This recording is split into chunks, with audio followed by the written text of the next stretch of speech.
केंद्रीय पर्यवेक्षक छत्तीसगढ़ के लिए रवाना हो चुके हैं। आज रायपुर में विधायक दल की बैठक होनी है। आपको पता है किस प्रकार से आज ये माना जा रहा है कि सीएम नाम से जो है सस्पेंस हट जाएगा। तो आज नया मुख्यमंत्री छत्तीसगढ़ को मिलना पूरी तरह से तय माना जा रहा है। पर्यवेक्षक बैठक करेंगे विधायकों से और विधायकों से ये जानने की कोशिश भी आखिर वो किसे चाहते हैं कि छत्तीसगढ़ के सीएम के तौर पर व्यक्ति काम करे। दिल्ली से पर्यवेक्षक छत्तीसगढ़ के लिए रवाना भी हो चुके हैं। आज विधायक दल की बैठक का इंतजार है। उसके बाद शाम तक स्थिति पूरी तरह से स्पष्ट हो पाएगी। विधायकों की राय आखिर किस व्यक्ति को लेकर है। अटकल इस बात को लेकर भी कि छत्तीसगढ़ को अपनी पहली महिला मुख्यमंत्री भी मिल सकती है, जो कि रेणुका सिंह का नाम सबसे आगे चल रहा है इस पूरी लिस्ट में। दूसरी तरफ अरुण साव, तमाम ऐसे नाम हैं जो कि लिस्ट में हैं। रमन सिंह है, ओपी चौधरी हैं, कोई भी हो सकता है। क्या हो सकता है कि भारतीय जनता पार्टी इन नामों से इतर कोई और नाम पेश करे, चौंका दे एक बार फिर से। लेकिन आज पर्यवेक्षक छत्तीसगढ़ के लिए रवाना हुए हैं। 3 पर्यवेक्षक जो कि छत्तीसगढ़ की जिम्मेदारी संभाल रहे हैं। रायपुर में विधायक दल की बैठक होगी। विधायक दल की बैठक के बाद आप ये कह सकते हैं कि कहीं ना कहीं इसी नाम को लेकर जानकारी जरूर सामने आएगी कि आखिर छत्तीसगढ़ के मुख्यमंत्री के तौर पर किसे चुना है विधायकों ने। न सिर्फ इस बात का जिम्मा कि आपसी तालमेल बनाए रखें, पर्यवेक्षक नाम केंद्रीय नेतृत्व तक पहुंचा है, बल्कि ये भी देख लें कि कहीं कोई नाराज तो नहीं। तो आज इस बात को अब कहीं ना कहीं स्पष्ट तौर पर कहा जा रहा है कि छत्तीसगढ़ को नया सीएम फेस मिलने जा रहा है। आज बीजेपी विधायक दल की बैठक होनी है। बैठक में सीएम फेस पर चर्चा होगी। बैठक में तय होगा मुख्यमंत्री का नाम। आज सीएम का नाम फाइनल हो सकता है। बीजेपी विधायकों की बैठक और उसके बाद ये स्पष्ट हो पाएगा कि छत्तीसगढ़ का अगला मुख्यमंत्री कौन होगा। विधायकों से चर्चा, विधायक दल की बैठक और तमाम वो नाम हम आपको दिखा रहे हैं जो कि सीएम फेस की लिस्ट में लगातार आगे चल रहा है। रेणुका सिंह कैसे भारतीय जनता पार्टी से जुड़ी हुई और कितने स्तर तक काम किया है, कितने प्रभार उन्होंने इस पार्टी में रहकर संभाले हैं, ये पूरी डिटेल्स आपके सामने रख रहे हैं। और क्यों एक प्रबल दावेदार मानी जाती हैं, इन तमाम समीकरणों के जरिए भी आप समझ सकते हैं। आदिवासी चेहरा है, महिला चेहरा है, अगर मुख्यमंत्री बनती हैं तो पहली महिला मुख्यमंत्री छत्तीसगढ़ में होंगी। अलग अलग नाम है जो इस लिस्ट पे लगातार बने हुए हैं। विधायक दल की बैठक के बाद ये स्थिति स्पष्ट हो पाएगी कि आखिर किस नाम को लेकर सहमति बनती हुई नजर आई है। रमन सिंह जो कि लगातार 15 साल से सत्ता संभाल रहे थे, उसके बाद कांग्रेस की सरकार, लेकिन उसके बावजूद प्रमुख रहकर पार्टी के लिए काम किया है। विपक्ष में रहकर भी बहुत प्रमुखता से तमाम मुद्दों को लेकर अपनी बात रखी है। कई सारे प्रभार पहले भी संभाल चुके हैं। अगर एक बार फिर से मुख्यमंत्री की जिम्मेदारी मिलती है तो क्या विधायकों के नजरिए से वो प्रबल होंगे इसे संभालने के लिए, ये एक बड़ा प्रश्न है। ये देखने वाली बात कि क्या रमन सिंह वो व्यक्ति हैं जो छत्तीसगढ़ के मुख्यमंत्री के तौर पर पहचाने वाले हैं। सहयोगी अशरफ हमारे साथ जुड़ रहे हैं। अशरफ, आज छत्तीसगढ़ के लिए दिन खास है, बताया जा रहा है कि आज ही सीएम नाम का ऐलान। हाँ, देखिए उम्मीद जैसी ही है, क्योंकि यहाँ से पर्यवेक्षक जो हैं वो रायपुर के लिए रवाना हो चुके हैं। रायपुर पहुंचेंगे, फिर शाम को बैठक होगी और उस बैठक के बाद फिर उम्मीद की जाती है कि एक तस्वीर साफ हो जाएगी कि जो विधायक हैं उन्होंने किसके पक्ष में अपने मतदान किया है, किसके नाम की लॉटरी निकली है। तो आज का दिन छत्तीसगढ़ के भविष्य को लेकर बहुत महत्वपूर्ण है। आज ही के दिन ये सब पूरी कवायद हो जाएगी। वहां से मुख्यमंत्री कौन होगा वो पता चल जाएगा और फिर वहां की जो राय होगी, जो विधायकों ने अपनी सहमति जिसके पक्ष में दी होगी, वो पर्यवेक्षक वो सब यहाँ केंद्रीय नेतृत्व को अपनी जानकारी देंगे। उसके बाद फिर पार्लियामेंट्री बोर्ड की बैठक होती है और औपचारिक रूप से वहां पर मुख्यमंत्री के नाम का ऐलान नाम पर मोहर लग जाएगी और फिर ऐलान रायपुर में किया जाएगा। अवंतिका, चलिए देखने वाली बात कि विधायक आखिर किस पर मोहर लगाते हैं। बहुत शुक्रिया आपका अशरफ।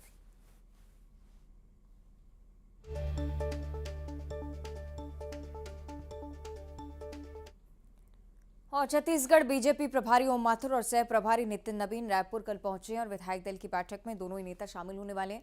प्रदेश प्रभारी ओम माथुर ने सीएम फेस को लेकर यह भी कहा है कि बीजेपी का श्रेष्ठ कार्यकर्ता सीएम फेस के तौर पर सामने आएगा। सीएम फेस के लिए थोड़ा और इंतजार करने की बात ओम माथुर की तरफ से कही गई है।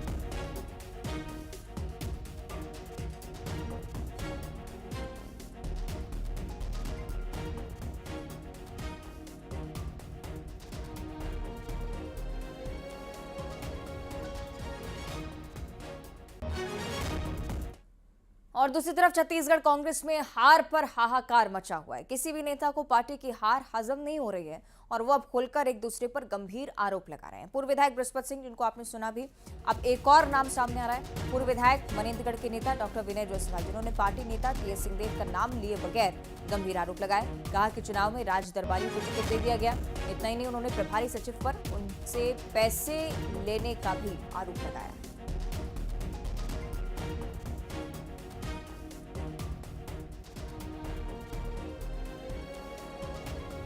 जब आप किसी टिकट का चयन करते हैं तो विनेबिलिटी होती है, लॉयल्टी होती है। तो लॉयल्टी तो आपकी राज दरबारी की थी, इसमें कहीं कोई शक नहीं है कि 70 साल से ज्यादा के आदमी को वहां और कोई युवा नहीं मिला क्या? वहां और कोई नेता नहीं थे क्या कि जिनका मतलब जिनको आप टिकट नहीं दे सकते थे? आप मनेन्द्रगढ़ की सीट हारे। आज वहां सरगुजा संभाग में एक सोसाइटी में कलार को टिकट देना चाहिए था। भारतीय जनता पार्टी लगातार हरे व्यक्ति को वहां पर टिकट दी। श्याम बिरजेसवाला जो जीते हैं, आज पूरे के पूरे जो कलार समाज है वहां नाराज हुए। 98 वोट से स्वयं आप हार गए। क्या वहां पर 5000 कलार नहीं थे? आप स्वयं अपनी सीट भी हारे, मनेन्द्रगढ़ की भी सीट हारे, आप जगदलपुर की भी सीट हारे। आपने कभी पूरे मीडिया में पूरे 5 साल में आपने कभी भी सरकार के कामों का आपने बड़ाई नहीं किया। सरकार इतना अच्छा काम कर रही है किसानों के लिए, इसके लिए हमेशा केवल 2.5 साल की बात चली है और जनता के बीच में कहीं ना कहीं, पब्लिक के बीच में कहीं ना कहीं हम लोग इस बात को समझाने में कामयाब नहीं हो पाए। चंदन यादव की मैं बात कर रहा हूं कि 7 लाख रुपए मुझसे लिया। आप गंभीर आरोप लगा रहे हैं? गंभीर आरोप लगा रहा हूं। आपके बेबीलोन इंटरनेशनल में उसने पैसा लिया, जाके उसको वीडियो फुटेज जाके निकाल के देखें और किस उसमें जाके दिए हैं, और जो सर्किट हाउस है वहां पर उन्होंने उससे पैसा लिया। कांग्रेस नेता और पूर्व विधायक बृहस्पति सिंह, जिनके बयान के लिए उन्हें नोटिस भी मिल चुका है और उनसे 3 दिन में जवाब भी मांगा गया है। कांग्रेस के प्रभारी महामंत्री मलकीत सिंह गेंदू, जिन्होंने नोटिस जारी किया, जवाब मांगा। आपको ये भी बताएं कि बृहस्पति सिंह पूर्व डिप्टी सीएम टीएस सिंहदेव और राज्य की प्रभारी कुमारी शैलजा पर गंभीर आरोप लगा चुके। उनकी तरफ से कहा जा चुका है कि टीएस सिंहदेव वो व्यक्ति हैं जिनकी वजह से चुनाव हारे हैं।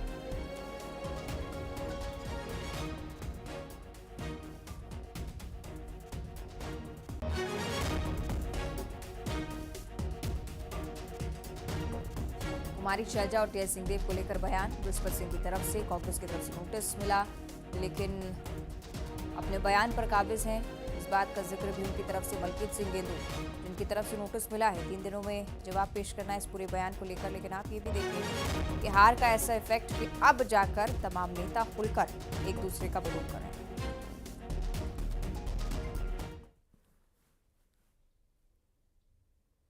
और नोटिस मिलने के बाद भी बृहस्पति सिंह ने एक बड़ा बयान दिया। उन्होंने कहा कि वो अपने बयान पर कायम है।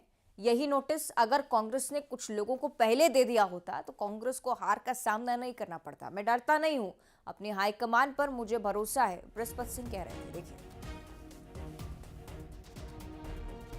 नोटिस आपको दिया गया बयान को लेकर, तो क्या 3 दिनों में जवाब मांगा गया है? हाँ बिल्कुल, अगर मैं धन्यवाद देता हूँ और हाँ प्रदेश कांग्रेस कमेटी को, अगर इस तरह से इन्होंने नोटिस देके और कार्रवाई करने की काम अगर विधानसभा चुनाव के 6 महीना 1 साल पहले शुरू कर दिया होता तो आज हमारी सरकार होती। इन्होंने बहुत विलम्ब कर दिया। माफी मांगेंगे? बिल्कुल कभी नहीं। बृहस्पति सच के सामने कभी झुकता नहीं, झूठे लोगों के सामने झुकता नहीं। सच अगर मुझे सबूत बता दे कि मैंने कहा गलत हूं तो जो मुझे फांसी देना हो मंजूर। और बृहस्पति सिंह के बयान पर अजय तिर्की ने भी निशाना साधा। उन्होंने कहा कि पूर्व विधायक की दिमागी हालत ठीक नहीं है। कांग्रेस की हार के लिए बृहस्पति सिंह खुद जिम्मेदार हैं। तिर्की ने कहा कि हार की वजह से इस तरह की बयान दे रहे हैं। आपको ये भी बताएं कि रामानुजगंज से बृहस्पति की जगह अजय को टिकट मिला था।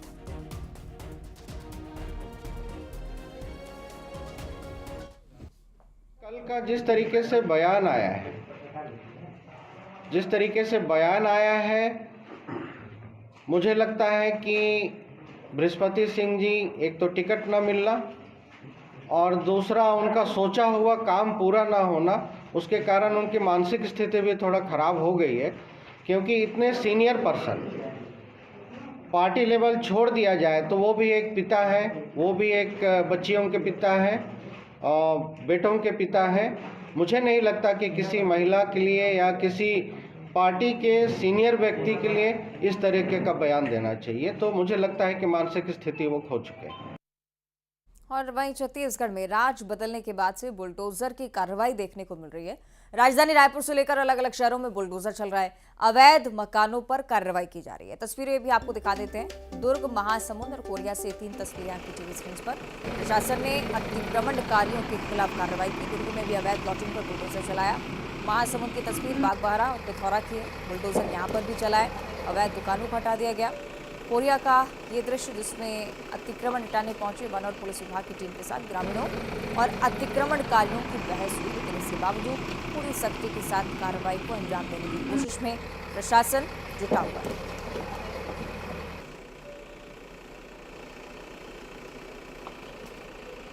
तीनों तस्वीरें हम आपको दिखा रहे हैं जो ये बयां कर रहे हैं कि बुलडोजर अब जोर पकड़ता हुआ आने वाले समय में सरकार के गठन के साथ ही ये कार्रवाई और ज्यादा तेजी से चलने वाली है।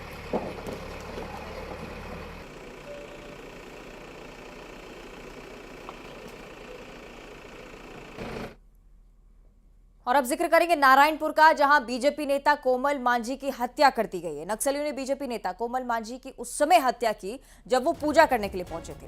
नक्सलियों ने धारदार हथियार से मारकर मांझी की हत्या कर दी। आपको बताएं कि पहले भी नक्सलियों के टारगेट पर कोमल मांझी रह चुके हैं। हत्या के बाद नक्सलियों ने पर्चा भी फेंका है।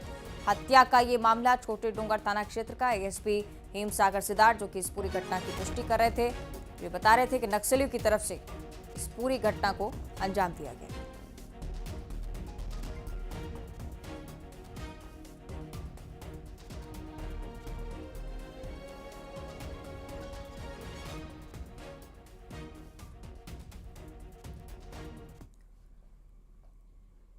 अगली खबर सुकमा से है, जहां 5 महिला समेत 20 नक्सलियों ने आत्मसमर्पण किया। ये सभी जगरगुंडा इलाके में सक्रिय थे और सभी को शासन की पुनर्वास नीति का लाभ भी दिया जाएगा। इन सभी ने सरकार की पुनर्वास नीति से प्रभावित होकर आत्मसमर्पण किया है। इसमें सीआरपीएफ और जिला बल का विशेष सहयोग रहा। सुकमा से ये जानकारी एक बार फिर से एक बड़ी सफलता। आत्मसमर्पण नक्सलियों की तरफ से डीआरजी के लिए भी एक बड़ी कामयाबी। जी, नक्सलियों की खोखली विचारधारा से तंग आकर एवं जिला पुलिस सुकमा एवं सीआरपीएफ के प्रयासों से आज हमारे समक्ष कुल 20 नक्सलियों ने, जिनमें 5 महिला नक्सली भी शामिल हैं, आत्मसमर्पण किया है। ये सभी जगरगुंडा क्षेत्र के रहने वाले हैं। और अगली खबर कोंडा गांव से है। पलारी गांव के प्राथमिक स्कूल के 11 बच्चे अचानक से बेहोश हो गए। घटना के बाद शिक्षकों और परिवार के लोगों ने एम्बुलेंस से जिला अस्पताल उन्हें लेकर पहुंचे और उसके बाद इलाज के बाद सभी बच्चे स्वस्थ भी नजर आए। स्कूल की शिक्षिका ललिता कोर्राम जो ये बता रही थी कि 4 दिन पहले भी स्कूल में बच्चे बेहोश हो गए थे, आज फिर अचानक से 11 बच्चे बेहोश हो गए। शिशु रोग विशेषज्ञ डॉक्टर बघेल ने कहा कि 1-2 बच्चों में रक्त की कमी जरूर है, इन्हें दवाई दी गई है, लेकिन एक ही समय पर एक साथ इतने बच्चों का बेहोश होना जांच का विषय जरूर है।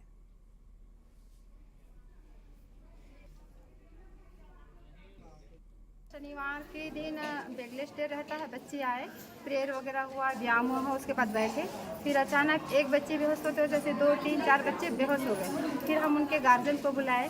गार्जियन के आज शनिवार का दिन रहता है, वहाँ पे पूरे गांव वाले मंदिर है इकट्ठा होते, फिर वहाँ के मुखिया पुजारी वगैरह सब आए, गाँव वाले आए।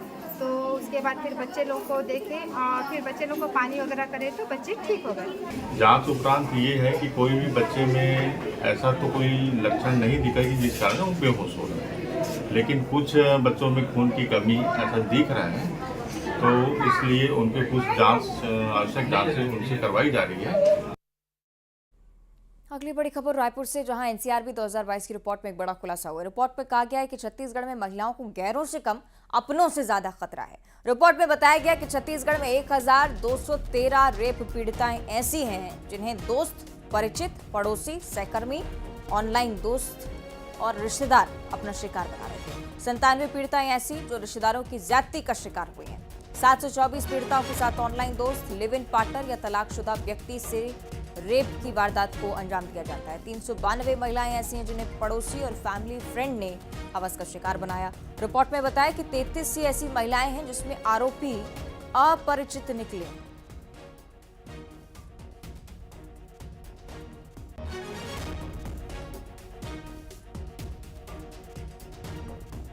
एनसीआरबी की रिपोर्ट जो निश्चित ही तमाम बड़े खुलासे करते हुए, और एक चौंकाने वाला फैक्ट ये कि परिचित ही इस तरह की वारदातों को अंजाम देने में सबसे आगे। 33 ऐसे केसेस जिसमें अपरिचित रहा है आरोपी।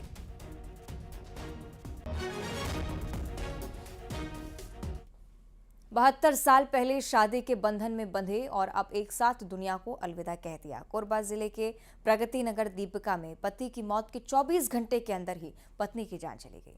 इसके बाद दोनों की शव यात्रा एक साथ निकाली गई। अंतिम संस्कार भी एक ही चिता पर किया गया। ये देखकर लोगों की आंखें नम हो गई।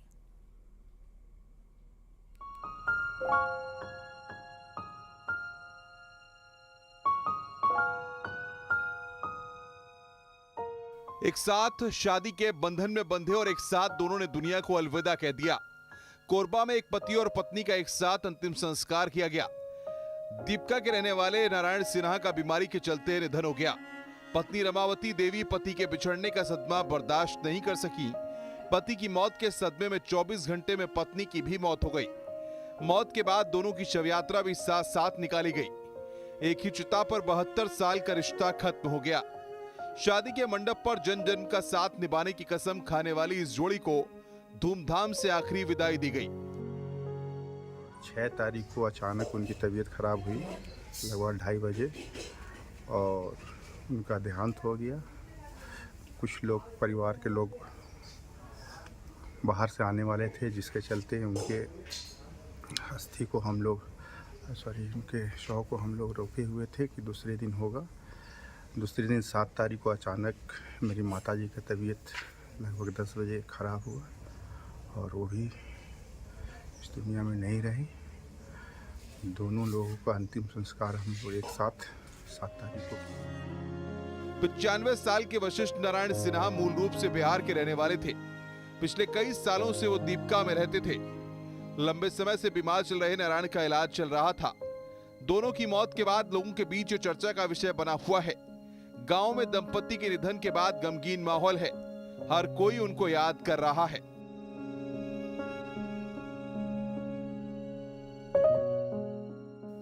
अब्दुल असलम, न्यूज़ 18, कोरबा।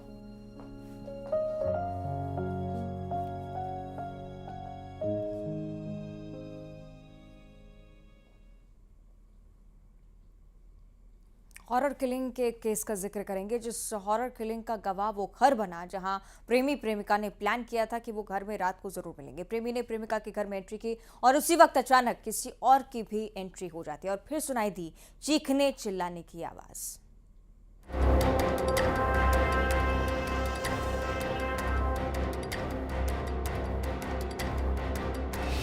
प्रेमिका के सामने प्रेमिका मर्डर। इंतकाम में चाकू से वार। घर में कत्ल, तालाब किनारे फेंकी लाश। वो जान गया था इश्क का राज।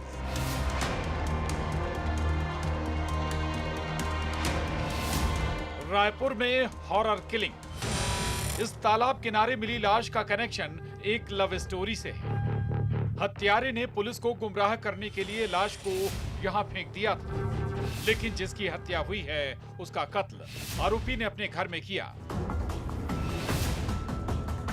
जिस शख्स की हत्या हुई उसकी प्रेमिका जानती थी कातिल कौन है। प्रेमिका प्रेमी के कत्ल की चश्मदीद गवाह भी है। आखिर कत्ल की ये मिस्ट्री क्या है? रायपुर की अभनपुर थाना पुलिस तहकीकात कर रही थी। मृतक की आखिरी लोकेशन से आरोपियों तक पुलिस वाले पहुंचे। मरने वाला गिरधारी रात्रे था। आखिर दुश्मनी की वजह क्या है?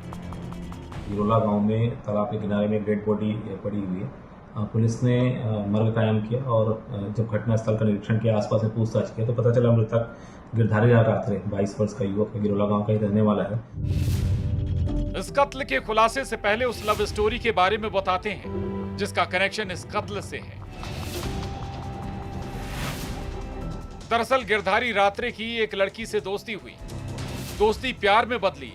इस प्यार की भनक कहीं ना कहीं प्रेमिका के भाई को लग गई थी, लेकिन उसे सिर्फ शक था। और इसी बीच 4 दिसंबर की रात लड़की के घर उसका बॉयफ्रेंड आया और इसी बीच घर में भाई की भी एंट्री हुई। अब भाई का शक यकीन में बदल गया था। बहन और उसके बॉयफ्रेंड को आरोपी ने आपत्तिजनक हालत में देखा था, जिससे प्रेमिका का भाई तिलमिला उठा। उसने बहन के बॉयफ्रेंड का कत्ल कर दिया, चाकू से वार करके मौत के घाट उतारा। उसके बाद बहन के प्रेमी की लाश को अपने दोस्त की मदद से इस तालाब किनारे ठिकाने लगाया। इसका आरोपी हेमलाल साहू की बहन के साथ में संबंध था। घटना दिनांक को भी आरोपी हेमलाल साहू जब अपने घर आया तो उसने गिरधारी लाल रात्रे को अपनी बहन के साथ आपत्तिजनक स्थिति में देखा। उससे आक्रोशित होकर उसने हेमलाल साहू ने गिरधारी रात्रे के ऊपर हमला किया और चाकू से उसको वार किया, जिससे उसकी मौत हो गई। पूछताछ में आरोपी पुलिस को गुमराह करता रहा, लेकिन हॉरर किलिंग का ये राज खुल ही गया। रायपुर में युगल तिवारी के साथ bureau report, news 18, Madhya Pradesh, Chhattisgarh. और कोरबा में एससीएल दीपका क्षेत्र के जीएम ऑफिस में गुहार लगाने पहुंचे ग्रामीणों ने प्रदर्शन किया। भू विस्थापितों का कहना है कि 37 साल पहले जमीन ले ली गई, लेकिन नौकरी अब तक नहीं मिली है। उन्होंने कहा कि जल्द सुनवाई नहीं हुई तो आंदोलन के लिए मजबूर हो जाएंगे।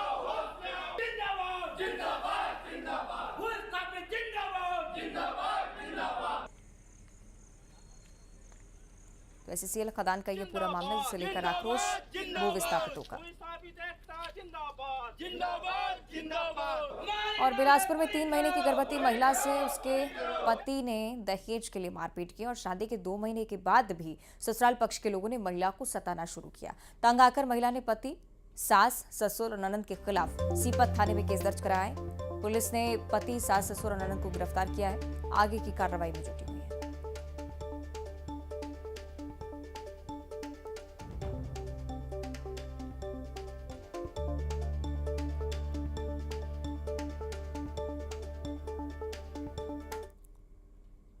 कांकेर शहर का जिक्र करेंगे, जहां भालुओं के आने का सिलसिला रुक नहीं रहा है। भालू कब कहां पहुंच जाए कोई नहीं जानता। पालतू जानवरों की तरह शहर के वार्डों में दिन दहाड़े भालू नजर आ रहे हैं। कांकेर शहर से लगे ग्रामीण क्षेत्रों में भालू आने से लोगों में डर का माहौल।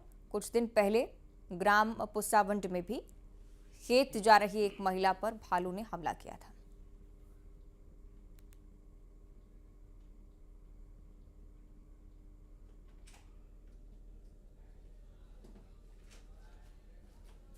और पान मसाला प्रचार में फिल्म स्टार बुरी तरह से फंसे से लेकर भी आगे आपको अपडेट देंगे। इसी के साथ बुलेटिन में फिलहाल इतना ही। देखते रहिए न्यूज़ 18।